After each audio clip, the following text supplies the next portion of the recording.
ყველა წელის მიხედვით მაქვს და ნებისმიერ ადამიანს უსაც ამაზე აქვს საწინააღმდეგო დაუსაბუთებ. მოკლედ და ძალიან მოკლედ. ძალიან მაინტერესებს მაგ თქვენ სტატისტიკებში შესულია ის დანაშაულები, მაგალითად 15 დღის წინ შსს მინისტრის მოადგილის ლევან იზორიას სახლის წინ მოაწყეს ტერაქტი, ეს თუ იცით თქვენ.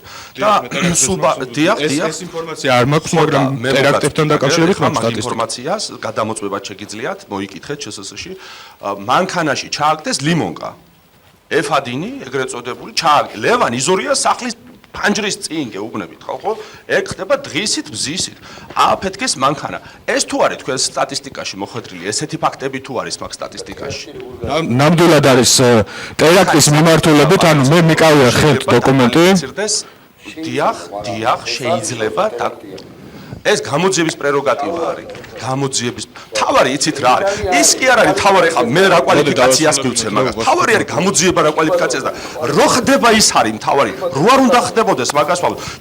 ჩვენ იმაზე კი არ უნდა დავობდეთ, ეხა კრიმინალი გაზრდილია თუ შემცირებულია, ხა ნაცარი შევიყაროთ თვალში და ვთქვათ, რომ შემცირებულია კრიმინალი. ჩვენ უნდა ვიდაოთ ამ გაზრდილი კრიმინალი როგორ შევამციროთ იმაზე. ამაზე უნდა ვისაუბროთ, ხალხო, თორე ეხა კრიმინალი რო გაზრდილია და მართლა თავზე რო გვემხობა ეს ქვეყანა მართლა შევიყაროთ. მოდი დაასახელეთ მაშინ რომელ ინფორმაციაზე დაყრდნობით საუბრობთ. აი მე გეტყვით თქვენს მიერ დასახელებულ კონკრეტულ